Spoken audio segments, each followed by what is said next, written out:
Thanks for listening to the Healthy Church Podcast with Larry Barker and Drew Klein.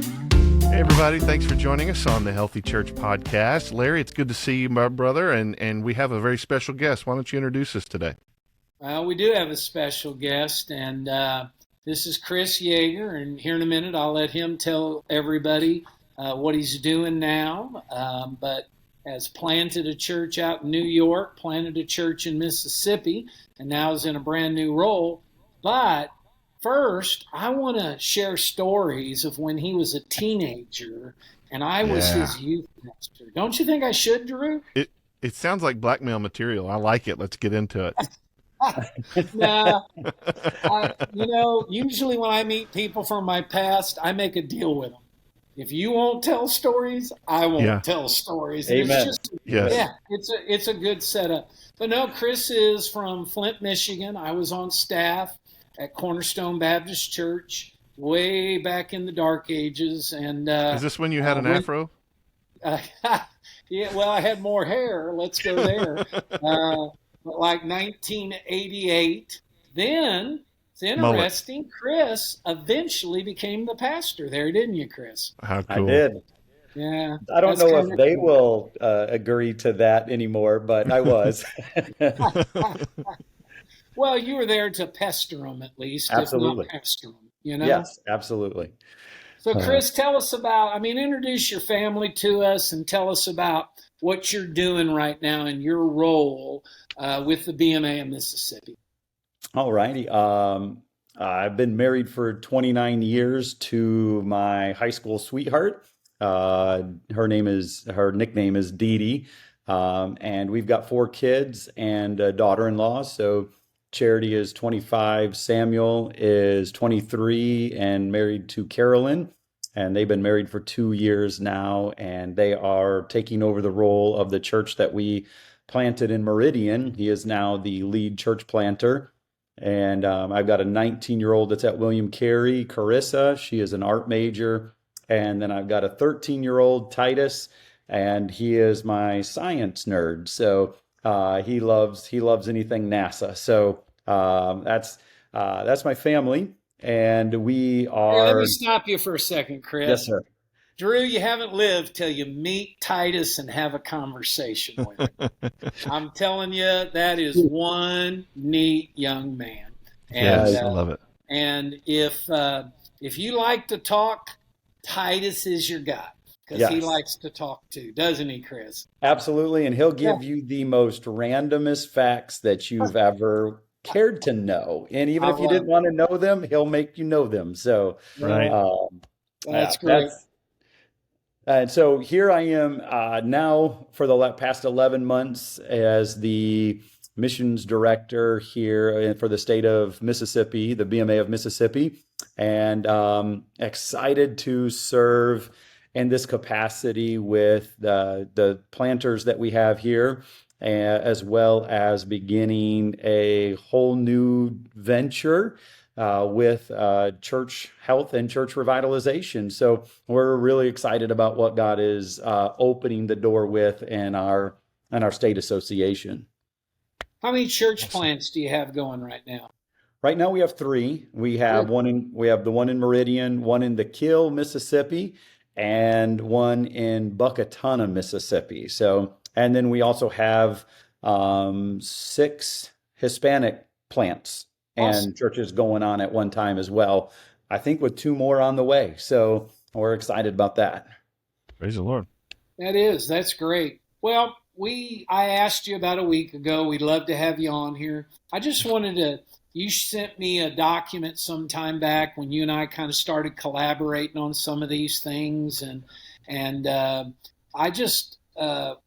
think I'll back up for a second. Tell us about the conference, first of all, last week, and what's your heart and vision behind the conference that Dr. John David Smith and I helped you with last week. Oh, it was a phenomenal conference, not because we put it on, but because what got accomplished through it. We had a North and South Mississippi conference where we basically Sunday, Monday, Tuesday did the South Conference, Wednesday, Thursday, Friday did the North Conference, with a whole goal of introducing our churches here in Mississippi to the concept of revitalization. We are phenomenal, as you can hear, about planting churches in Mississippi and sending missionaries around the world. I mean, we have partnered with our national association and sending out missionaries. Mississippi has a heart for missions. And so we're really good at planting, giving, sending, but we really haven't put an emphasis on our own personal health within our churches here in Mississippi. And so we set this conference aside, asked Brother Larry and asked Brother John David to come and just keynote for us and give us some concepts about the man leading the ministry of revitalization, some good questions to ask about revitalization. We dealt with reaching your Jerusalem and the church health and all sorts of different things. Also, we put on some in our breakout sessions. We put things that will help the average layman with evangelism, discipleship. We had a ladies track. We did all just anything that we could to help church get a shot in the arm, whether you're a pastor, whether you're a ministry leader, or you're even the average church member, to be able to come in and get encouraged, to get strengthened, help your walk get developed. And the Lord blessed. I'm telling you, we had, for our first one ever doing something like that. Now, we've done conferences in the past and we've done missions conferences in the past, but we've never done one that is a 2.5-day non-business meeting conference where we really focus on development.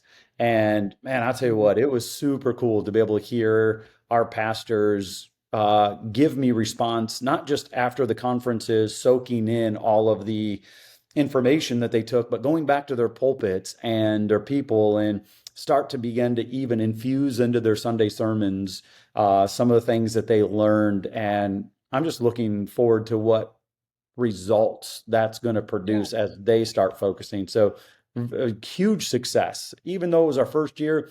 The numbers could have been, we could look back at it and go, man, numbers could have been higher, but you got to start somewhere.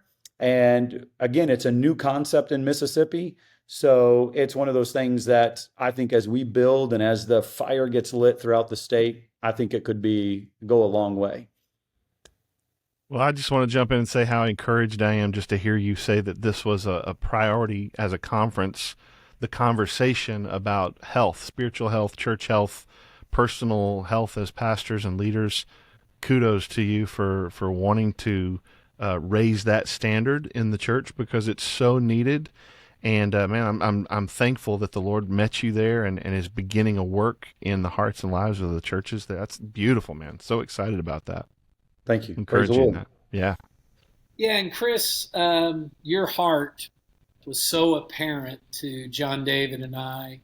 And we were talking about it in the office earlier today, especially in the area of reconciliation and the importance of that. What would you want the listeners to hear about this biblical concept? I know the passage pretty well now because I heard you preach on it twice and did an excellent job. But what would you say to pastors and leaders out there about, now watch, I was listening, about the word of reconciliation and the ministry of reconciliation? Look at that. All right, man, that's impressive. Yeah. Hey, anytime Took two notes at least. Yes, two good. If anybody can remember one thing I preached, that's great. If they can remember two things, that's another phenomenal. level. It's another level. That is another level. Maybe I need to just start repeating the message so they get one each time. There you go. There you go. I love it. Oh man, I'm telling you what, I think there is so many things that we hit on and that you all hit on in this conference that were vital to church health.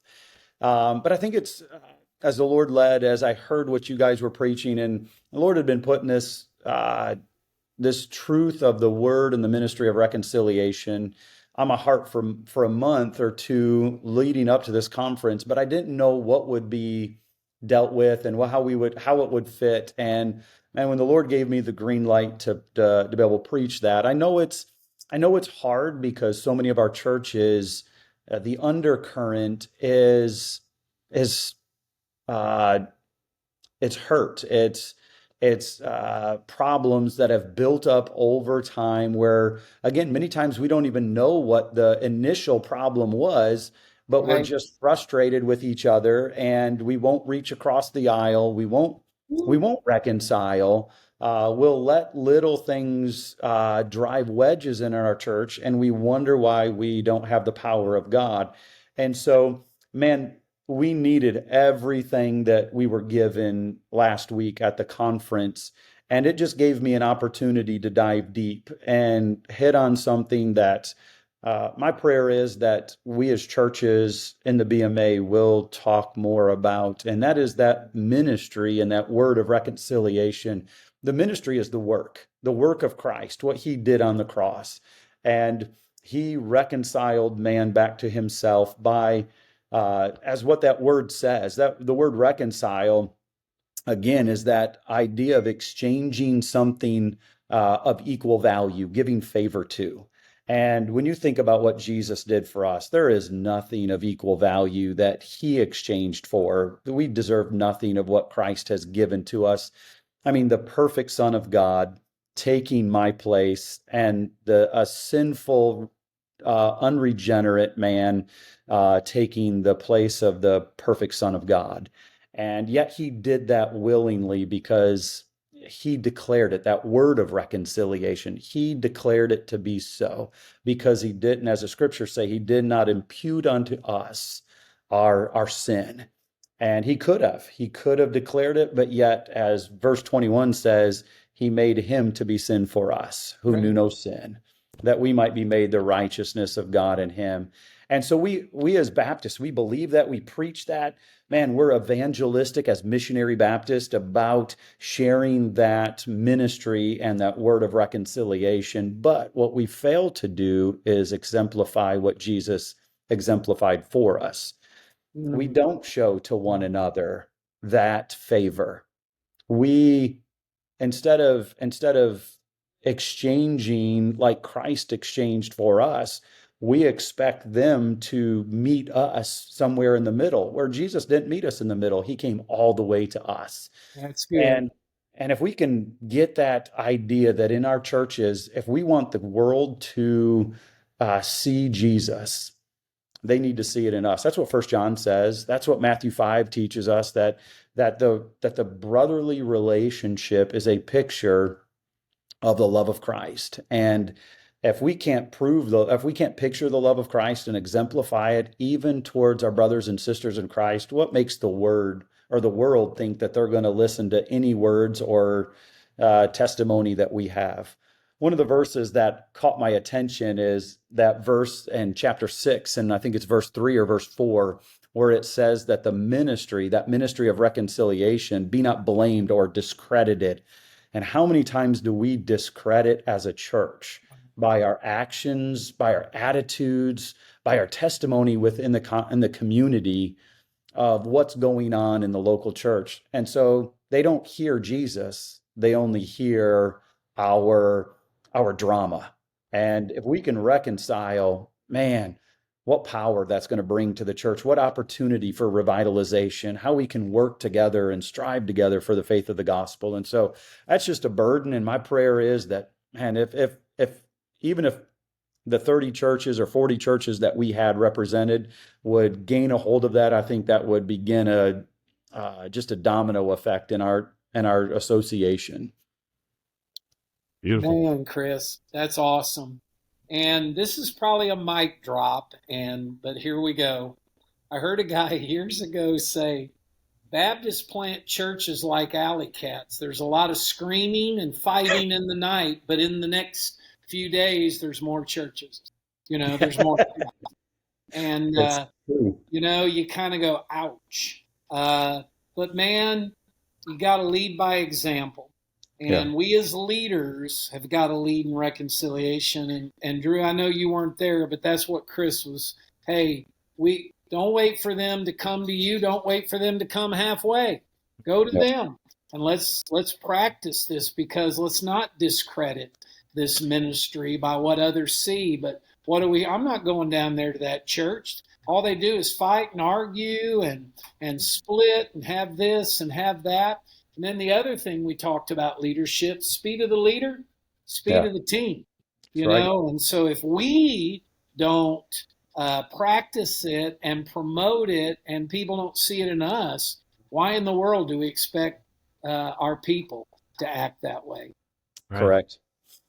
Chris, I'm just wondering, because I don't know you that well. This is the first time we've met. I'd love for you maybe to just give us a little background for you and the churches that you've shepherded and been a part of, where reconciliation or restoration or replanting or something that you're doing now in your work has kind of led you to this, and what you've learned in that.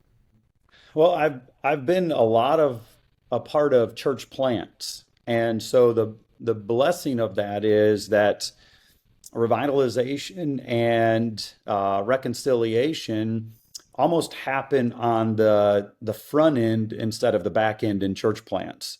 Because a lot of times in a church plant, if you have somebody coming over, they're coming from a church. And again, the goal of a church plant is not necessarily transfer growth, but you can't stop that from happening. That's not the goal, but that's going to happen. And so the beautiful thing about a church plant is you're creating the DNA in that church plant. And so your goal is, yes, you want everybody come, but you're not going to just have everybody in. Everybody coming is everybody's welcome, but you got to be careful of, at the beginning of a church plant, it's an infant. You can't just let everything in. And I say that meaning that there's going to become people bringing baggage and problems and anger and angst and issues from other churches, and they don't want to deal with that. They want to just leave that church and then bring it over. And I know I've heard you guys say that we're not joining you, you're joining us. Right. And they want to bring with them that baggage and put it on a infant church, and that can kill an infant church. Yeah. And so a lot of times as a shepherd, I would look at them and say, hey, you know what? We want you here. We are most definitely we want to minister to you. We have a vision for you. We want to disciple you and encourage you and help you grow. But before you can do that, you need to get reconciliate. You need to go reconcile.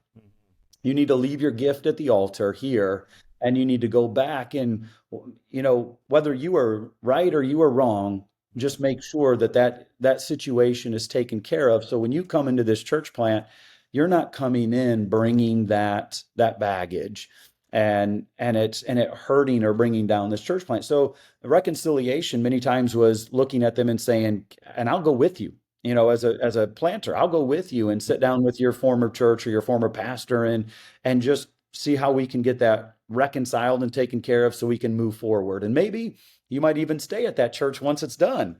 But that ability has been taken care of.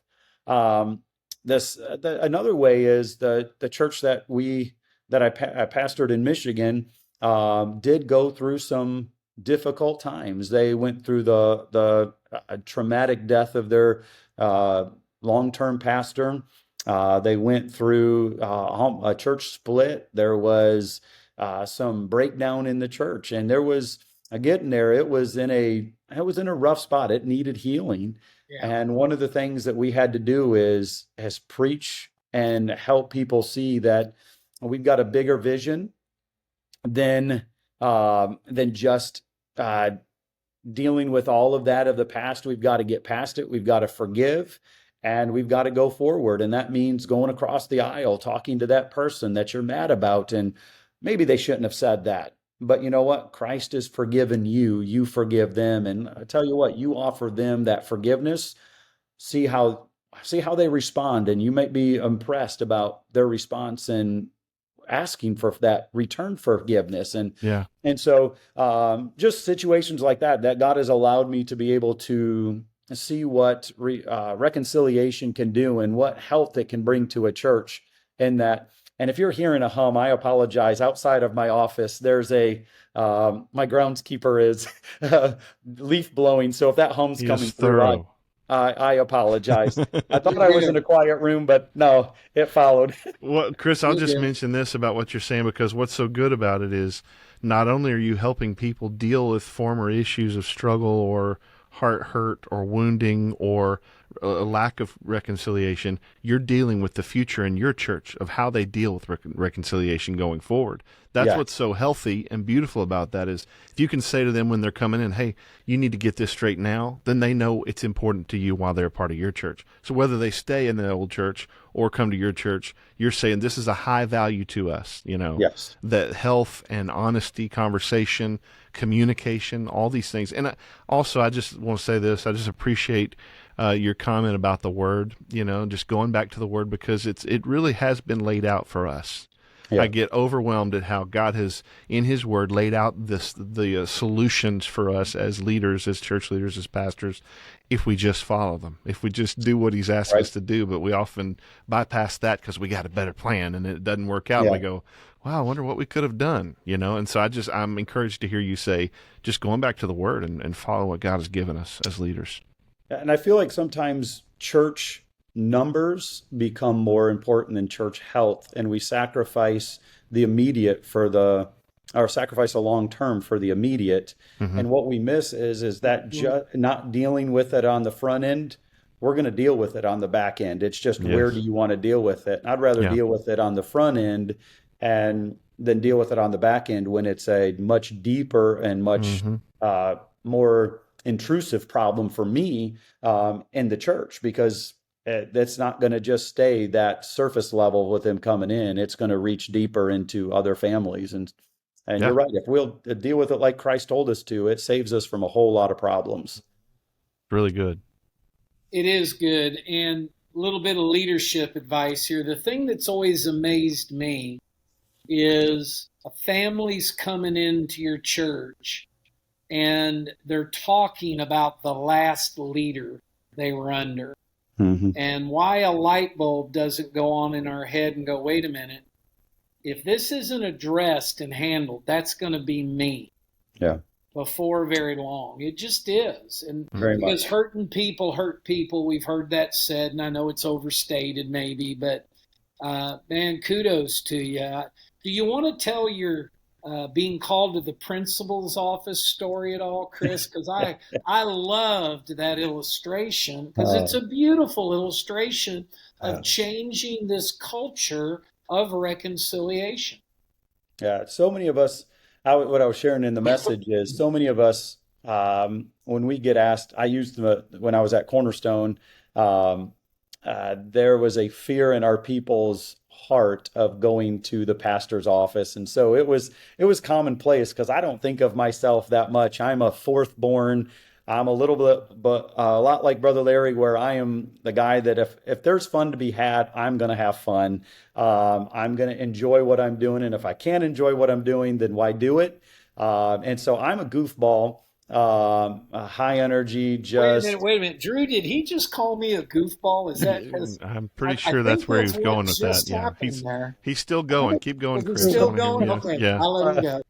he's Drew's going to put this on repeat for you. Making his ringtone when you call I in. love it. I love it, Chris. Uh, You're right. You're right. uh, Go on. so the funny thing was always going and asking a church member, hey, can I meet you in my office real quick? I just want to talk to you about something. And to watch their face just become sheet Yeah. white and fear, like, no, why, Pastor, why, is everything okay? Did I do something wrong? And my response in my ignorance almost was like, what's the problem? And they're like, you're asking me to come to your office. Am I in trouble? And I'm like, no, do you need to be in trouble almost? And my thought was always, do you not realize who's asking you? This is Chris Yeager. Who am I? You should not be afraid of me. But we almost see someone who cares for us and cares for our ultimate benefit, our goal in our spiritual walk, even in something that may have been just a simple conversation, but yet not one to be done in public, needed to be done in private. No correction or anything like that, but just connection. Yet causes us to fear, and that fear almost paralyzes in any aspect of of connection. And so often we treat God that way. We treat our brothers in Christ that way. We see anything that is going to be for our good, many times for our evil. There's a paralyzing fear instead of that fear of God that's the beginning of wisdom. And so often any level of reconciliation is looked at as, I'm afraid of that. I don't want that to happen. What bad is going to come? Or what are you going to think of me, or something like that? And so I use that illustration as a way that so often how we see God, who has our best intentions for us, how we see our pastor, who has the best intentions for us, and really how we see a brother in Christ, who ultimately we could have just misunderstood, and we should have the best intentions for each other to be able to help us to grow in our knowledge of Christ as we practice this goal of reconciliation. So Good really stuff, good. man. Yep. I love that you use how fear paralyzes, Chris, because it does, and I think we got to work on that, man. We're a shepherd. Pastor's a shepherd. A leader's a shepherd, and that's someone who cares for the sheep. Now, I also understand the purpose of a church is to care for you, to be connected, but also it is for correction, and we can't deny that. And those times are necessary, but that correction isn't. And I love how you said that it's because we care about them. We want what's best for them, not the opposite. Years ago, I was helping with a church camp in Illinois. We never had lifeguards. So I thought, last time we're not going to have a lifeguard. So I go to get certified as a lifeguard. I'm probably 25. And I grew up on the beach. I love to swim. And I'll never forget the stupidest question I ever got asked. And she goes, what's the number one reason people drown? Now, I just want to tell y'all, to me, I thought it's got to be water. I mean, doesn't it have to be water if you're drowning? Or lack of air. I mean, one of the two, something like that, yes. I would say they're going, and then finally I found out, you know what it is? It's panic. The number one reason a person will drown is they lose their head and they panic. Wow. And that's why this ministry of reconciliation, shepherding, caring, loving, is so important, because people are going to panic. I've had people tell me, I said, hey, step into my office for a second. And they go, oh, am I being called into the principal's office? Yeah.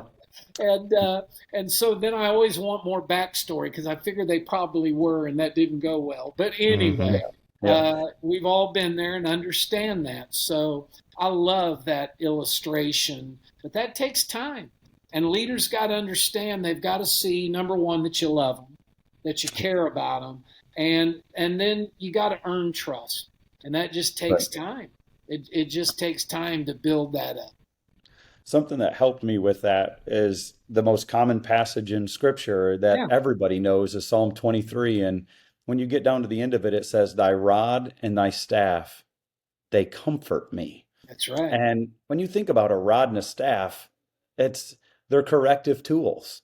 You know, it's to keep the sheep from wandering too far away. It's to keep them close to the shepherd. It's used to pull them back. And yet the psalmist says of the most beautiful picture of the shepherd to his sheep, that the rod and staff are used for comfort. And how many times do we as pastors and leaders take our rod and staff and not use them to comfort in correction?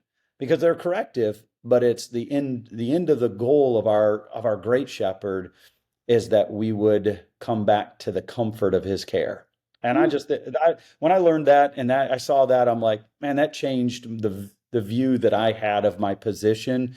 And it caused me to realize that the most important thing that I can be doing in correction is bringing them to an understanding that in the presence of God is where their greatest comfort is. Oh, man. That's good stuff. Really good. You mentioned something about the Timothy ministry that you wanted to tell us about before we go. Well, do you want me to jump into the Timothy or the plan of revitalization that we're looking to dive into in Mississippi? whichever you feel led to dig into. What would you like to share? What would you like everybody to know about first? Well, let's jump into our hope of what we're trying to introduce to our churches in Mississippi, and that is what we kicked off last week in our conference was revitalization. And it's not a new term, but it's a new philosophy here. We've heard the term revitalization, but I don't know if we've ever in our association of churches have ever made it an application.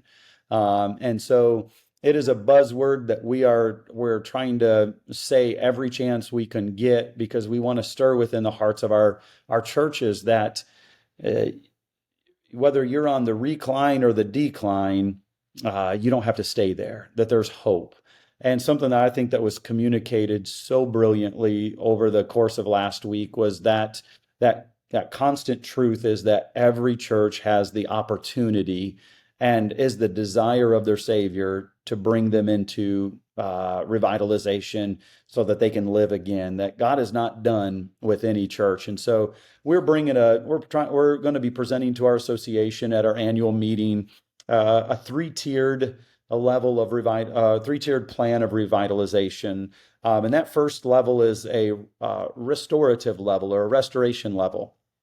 And that is something that we'll take through the assessments that we'll work with our national office on, some of the assessments that they shared with us and even shared last week with, and we'll take each church that comes and desires revitalization. We'll take them through an assessment and we'll determine, are they at level 1, level 2, or level 3?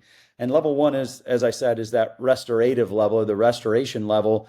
And it's really they're a church that find themselves that in decline, but they're not at that death level of decline. They're probably midway into decline or at the beginning of decline, but yet they have all the tools, so to speak, that they need. They just need the instruction and the guidance. And so we want to meet with them and go through that assessment, have them see where their church health level is at, and then begin to put together a plan that we can come alongside of them and help them help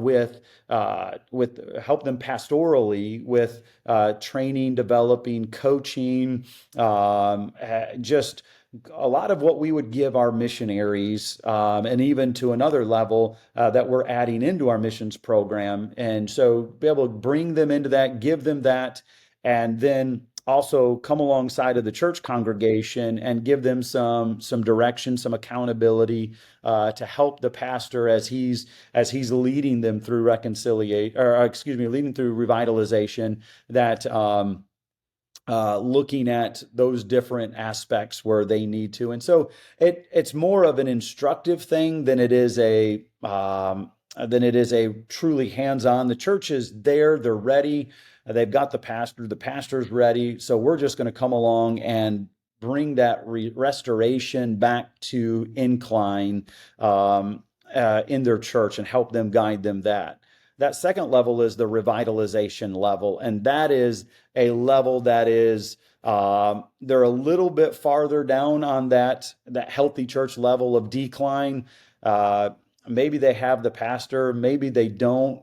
Maybe they're that pastor's bivocational, and so unable to devote full time to the revitalization. Now I got restoration in my head and I can't get it out, but that revitalization. And so knowing that it's going to take a huge amount of labor, our goal is to be able to partner with them to help them financially on the pastoral level, bring a level of accountability to the pastor, to the church, and work with them just as we would work on that restorative level. We're going to work on the revitalization level and give them that training, that development. But because there's a financial commitment, now there's a heftier level of accountability. And so we'd assess them, determine where their strengths and their weaknesses are at, and then begin that instructive and working them towards revitalization. And then the third level is where we find our churches where they're in full and almost full decline to the point where they're unhealthy, and maybe it's time for they're beyond restoring, they're beyond revitalizing, they're in the need of replanting, and they're financially unable to sustain a pastor. They're financially really at the point where they may have money in the bank, but they're not enough to do something that's going to bring life back to the church. And so then would go through assessment processes of getting a missionary in there, or taking them to full replant of kind of like what Drew, kind of like what you did in your ministry with Temple, and pretty much taking the church and letting the former die, which is hard to do. Because like what Brother John David said, there's a loss, they're going to feel that loss, but that death to bring life, and kill that former church, so that a fresh start can be made. And that sounds strong words, but the ability of being able to have that replant, that relaunch, that fresh start, so you're not carrying all that death that comes with it. And so, and then rebrand, and I hate to use the marketing term, but because we're not marketing a church, but you rebrand that church, you give it a new name, you give it a new vision, you relaunch it to the community, and so the community can see that this church is ready to grow again. And so those are the three levels that we're looking at. We'd love to bring into our churches and invest in them, whether it be time, whether it be some finances, or whether it be a full replant. But to bring that health back to our churches, because we've got a lot of them that are struggling. I mean, it's not just in the BMA of Mississippi; it's churches across the United States. Yes. And I don't want to just throw my hands up and say, you know what, it's the story of our day. And you know what, that to me is just a challenge to say, okay, how can I fix it? And the cool thing is I don't have to fix it. Like we've said, it's in the Word. God's already shown us, and we've just got to put our hands to the plow and go after it. Yeah. Hey, Drew, I'll kick it to you to wind it up, but I'll just say two things, maybe three or four. But anyway, first, we're going to have you back, dude, because we do want to talk to about the Timothy Initiative and what you're doing there, because that's about leadership development, and so we'll have to do that, and we'll arrange a time to do that. But I like what I read in Sam Rayner's book on the our church revitalization toolkit, I think it's called. And he said, not all optimists are leaders, but all leaders must be optimists, especially in the church. And he doesn't base that on this, oh, I'm just an optimist. No, it's based on biblical hope. And I just want everybody to listen to me. If God can save any soul, and he can, yes, he can revitalize any church in any Amen. situation, because he is able. And the last thing I'll say, I promise, Chris, I'm so glad you're in that role. And I think God's got the right man in the right place, buddy. And we're sure praying for you. Thank you so much. Yeah, Chris, thank you for joining us. And I have to say ditto to that. I agree. I'm excited about your heart and your vision for what God can do in those churches that may be struggling in some of these areas that you mentioned. And they're special to my heart because of our story. And I do believe that God can do anything he wants to do. And but it does take men and women who are willing to say, yes, Lord, whatever you call us to, we'll serve you, we'll follow, we'll be on mission. And so that is our hope, that those who are listening today, even if your church is in a situation that feels drastic or dire, that the Lord can resurrect any church, any life. And that's what we've seen. And we see him continue to do it in the lives of people in churches. So thanks for listening today to the Healthy Church Podcast. If we can help you, please let us know. info@healthychurchpodcast.com. And Chris, we sure appreciate you being with us. And hopefully we can have you back again soon. We'll talk a little bit more with you about the Timothy Initiative and different things. But we appreciate you watching and listening today, and we'll talk to you next time on the podcast. For more information and other resources, go to healthychurchpodcast.com.